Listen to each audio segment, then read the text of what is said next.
तो इस प्रकार से ध्रुव जी का चरित्र वर्णन किया। ध्रुव भी भगवान के धाम को गए और उनकी माता भी भगवान के धाम को गई। ध्रुव का वंश आगे बढ़ा। ध्रुव के ही वंश में आगे चलकर एक अंग नाम के राजा हुआ। राजा अंग ने बहुत अच्छा राज्य किया, लेकिन उनका पुत्र बड़ा दुष्ट निकला। वेन उसका नाम था।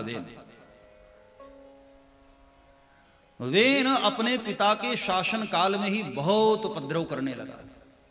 बड़ा उपद्रव भी हुआ। वो साधु संतों को मारना, समाज में यज्ञ इत्यादि न होने देना, ऐसे अधर्म करने लग गया। तो लोगों की बड़ी शिकायत आई जब वेन के लिए। अंग ने समझाना चाहा, लेकिन वेन उल्टा अपने पिता के ऊपर भड़क गया। तो पिता ने सोचा कि नालायक लड़का है, इसके कारण हमारी और बदनामी होगी। तो एक दिन रात्रि के समय अंग घर छोड़कर चले गए। तो मजबूरी में ऋषि महात्माओं ने वेन को ही गद्दी पर बिठाया। वेन शासक हो गया। दुष्ट तो था ही, शासक और बन गया। अब शासक बन जाने के बाद ऐसा क्रूर शासक हुआ ये वेन, ध्रुव के वंश में आया। बाकी तो सब ठीक था, लेकिन एक बात उसके राज्य में बहुत अच्छी हुई। चोरी और अधर्म बंद होने लग गए। चोरी, डकैती, हिंसा, कत्ल, ये सब बंद हो गया। क्योंकि जितने भी अपराधी थे वो सब वेन से इतने डरते थे। राजा वेन के शासन काल में एक ही दंड था, मृत्यु दंड। कोई भी अपराध किया हो सीधे मृत्यु दंड। कोई आकर कहता साहब इसने चोरी की, बोले मार डालो इसको। कोई कहता साहब इसने किसी पर गलत दृष्टि डाली, तो राजा वेन कहता सिर कटवा दो इसका। तो इसमें अपराधियों में इतना भय व्याप्त हो गया, सारे अपराधी घुस गए इधर उधर। इसलिए हमारे यहां दंड की व्यवस्था भी संविधान में रखी गई। अपराधियों पर जब तक दंड की प्रक्रिया कठोर रूप से लागू न होगी, तब तक अपराध समाज में बढ़ते रहते हैं। हमारे शास्त्र कहते हैं कि प्रशासन के साथ साथ अनुशासन भी हो, और अनुशासन के साथ साथ कठोर दंड की भी प्रक्रिया, प्रावधान। और हमारे भारत का यह सबसे बड़ा दुर्भाग्य है, हमारे यहां दंड की व्यवस्था बड़ी लचीली, बहुत लचीली। अपराधी अपराध करके जमानत पर घूमते रहते हैं। 80 साल के हो गए तब कोर्ट से फैसला आता है कि अपराधी, तब तक पूरी जिंदगी जी चुका। और बाद में फैसला आता है कि इसको उम्र कैद दिया जाए। तो वो भी कहता है कि चल अब 10-20 साल जो बचे हैं, वो भी पता नहीं बचे हैं कि नहीं बचे। हाँ, किसी भी समाज में जब तक दंड की व्यवस्था चुस्त नहीं होगी, तब तक अपराध रुकते नहीं। अपराध यूं ही बढ़ते जाते हैं। तो राजा वेन के शासन काल में यह बहुत अच्छा हुआ कि अपराध पर अंकुश लगा। लेकिन वेन कहीं न कहीं दुष्ट तो था ही। एक दिन वो गद्दी पर बैठा और रथ पर बैठा हुआ जरा कहीं जा रहा था। तो रास्ते में कुछ महात्मा लोग ध्यान करते हुए बैठे थे। महात्मा लोग राजा वेन को देखकर खड़े नहीं हुए। वेन बड़ा नाराज हुआ। वेन ने कहा यह क्या बदतमीजी है, राजा आया है, हमारे स्वागत में खड़ा होना चाहिए। तो महात्माओं ने मुस्कुराकर कहा बेटे, हम भगवान का ध्यान कर रहे हैं ना। कौन से भगवान?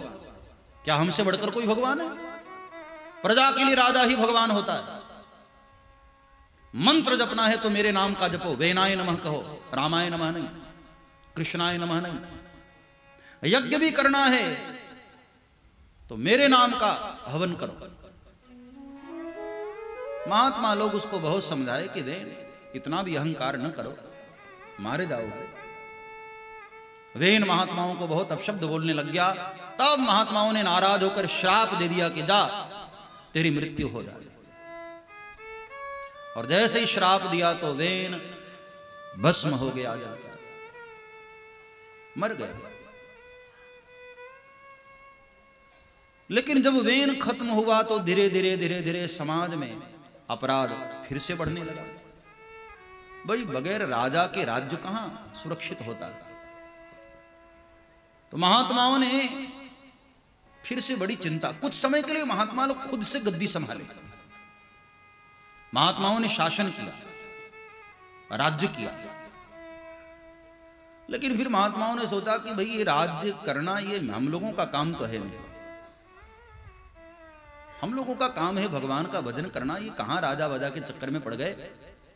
तो महात्माओं ने वेन के शरीर का मंथन किया, जो जला हुआ उसका शरीर था उसका मंथन किया। तो मंथन से एक कन्या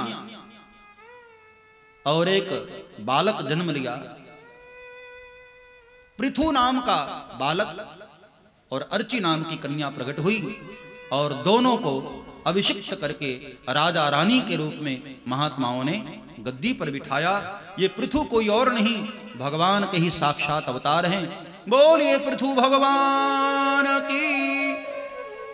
धरती का उद्धार करने के लिए पृथु के रूप में भगवान का प्रागट्य हुआ। और जब पृथु का राज्याभिषेक हुआ तो इन्होंने धरती को बुलाकर कहा कि आप हमारी प्रजा को अनाज दो, आप हमारी प्रजा को जल दो, हमारी प्रजा को सुखी करो।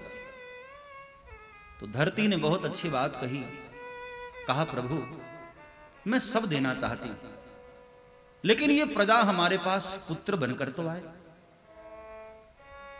यदि कोई धरती के पास पुत्र बनकर जाता है ना, तो माता अपने बच्चे को कभी उदास नहीं करती।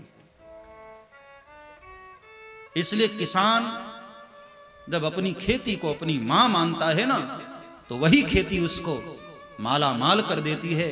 और जब किसान अपने आप को उस प्लॉट का पति मानता है, उस खेत का पति मानता है, तो ऐसे किसान के अहंकार को भी वही धरती मैया तोड़ भी देती है। इसलिए किसानों को धरती का पुत्र बनना चाहिए, धरती का पति नहीं।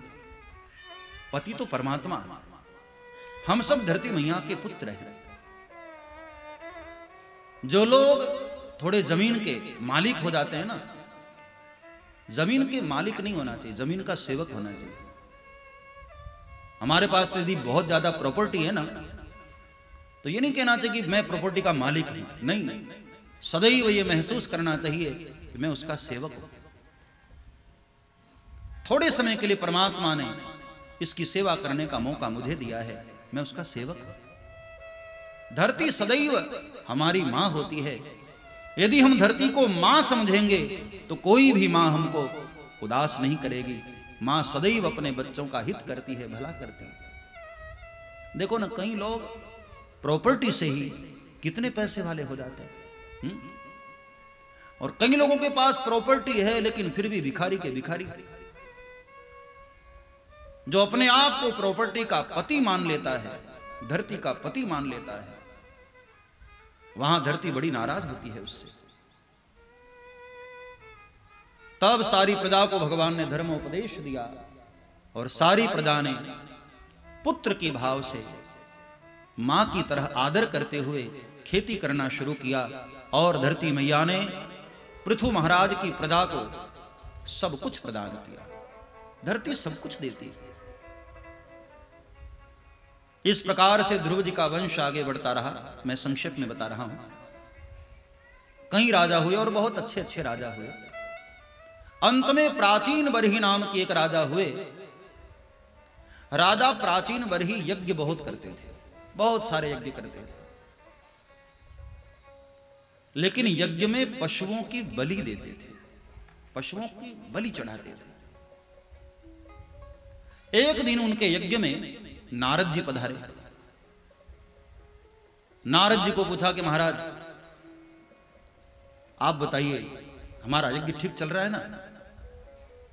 तो नारद तो संत हैं, स्वार्थी तो है नहीं। उन्होंने जो सत्य था वो कह दिया।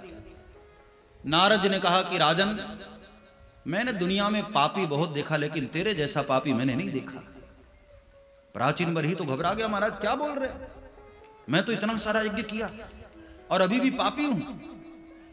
बोले तूने यज्ञ तो किया, लेकिन यज्ञ में तूने पशुओं की बलि चढ़ाई।